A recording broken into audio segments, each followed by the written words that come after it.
Well, U.S. officials now confirming an American citizen was behind a homicide bombing in Syria, part of an attack on government troops there as Syria's civil war rages on. The State Department says the bomber who detonated a truck with 16 tons of explosives is originally from Florida. You're seeing him on your screen there. This news comes amid the controversial release of 5 Taliban commanders from Gitmo, and questions loom over whether they could eventually return to the battlefield. Tom Joscelyn is a senior fellow at the Foundation for Defense of Democracies. It's certainly been a busy few days for you, Tom. So yes. nice to have you with us. We should mention also senior editor of the Long War Journal, which is a great website for anyone that's following terror activity overseas. And let's start there with the news about the release of these guys from Gitmo. They're being released into a very different world than the world that they came from. What risks do they really pose, and where? Well, the problem with this is that, as we see in the past, when somebody's released from Guantanamo, this makes them a rock star in the jihadi world. And that's certainly going to be true with these 5 guys.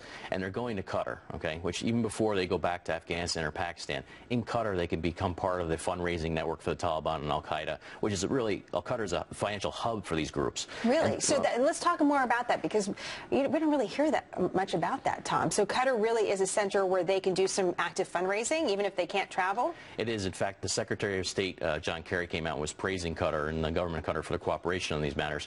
But his own State Department, actually, in the report released in April, highlighted the problems in Qatar with fundraising for terrorists, including the Taliban, Al-Qaeda, and associated groups.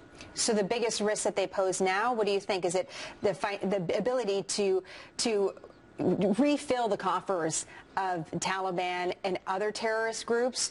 Or is it the propaganda? What is the most immediate risk, do you think? Well, all of the above, but I would say at least some of these guys also are going to return to operations.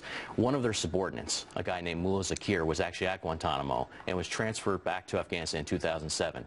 He quickly became the top Taliban military commander in the entire region.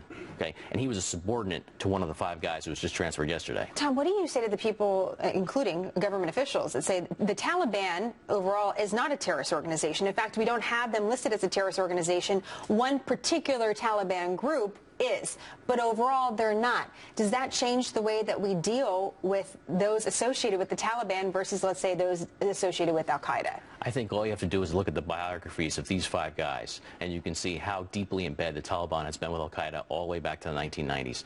Each of these 5 really cemented the relationship between the Afghan Taliban and Al-Qaeda long before 9/11. As we take a look at these guys, what's interesting now is that when we see terrorist activities, especially in places like Syria, we're seeing Americans join the fight.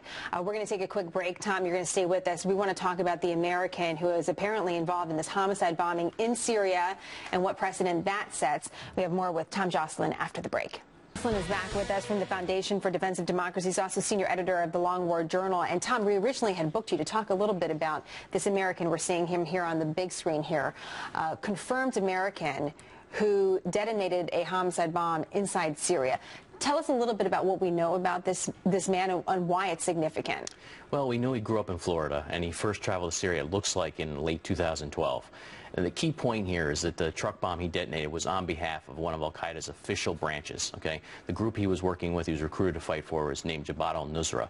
But this is just an alternative name that Al-Qaeda is using in Syria. So, in fact, he actually detonated this bomb on behalf of a group that answers directly to Ayman al-Zawahiri, the head of Al-Qaeda.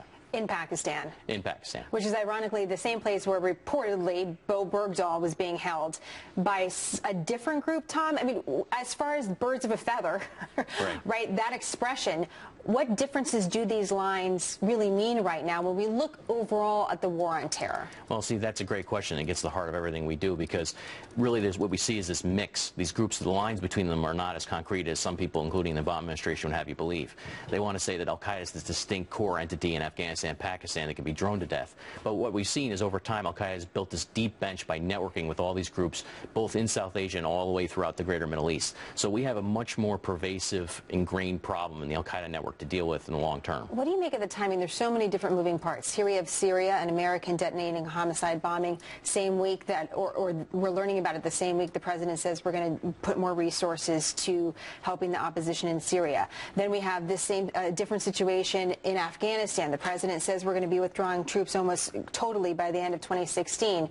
This is the same week that we hear about Sergeant Bo Bergdahl and negotiations with the Taliban. What do you make of the timing of all of this in such a short time frame? I think it's really simple. Our enemies are going to continue to fight on. You know, the president and his administration have tried to say that they brought an end to the wars. The 9/11 wars have come to an end. No, they haven't. You know, our role in them, they're trying to draw down the American forces and the American footprint throughout the Middle East and South Asia.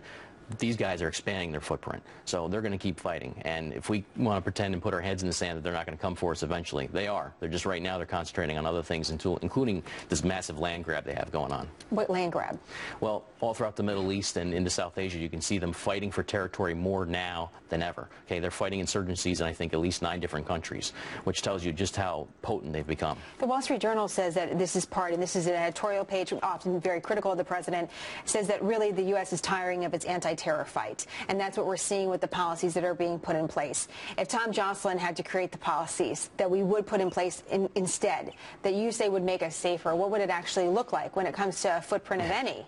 Oh, geez, you want me to sum that up quickly? 20 seconds or less, Tom. Yeah, no, please, take your time. Well, I just think the bottom line is you have to first recognize that we're in a long war. That's the name of our website. You know, when Khalid Sheikh Mohammed was first captured, the mastermind of 9/11, he reportedly told the CIA and others, and when he got into custody, that we think in terms of presidential election cycles, in terms of, you know, 4-year cycles. They're thinking in terms of generations, right? And the long fight is basically how do we get those generations to turn back against them? Because most of their violence is still directed inside the Muslim world. Most of the people they kill are Muslims, not Westerners. How do we build a strategy around that simple concept to turn their own violence back against them and basically make them illegitimate in the Muslim world? Does it surprise you that we don't have a strategy like that yet? Well, I think we've started to get there at times, you know, in bits and pieces, but it's never sunk in at a real strategic level. It's all been ad hoc tactics. And one wonders if that's because the election cycles are what they are. At times it's tough to make those ideas really develop and marinate to what they're supposed to be. The Long War Journal, check it out. Tom, it's great to have you on set. Thank you very much. Appreciate your analysis.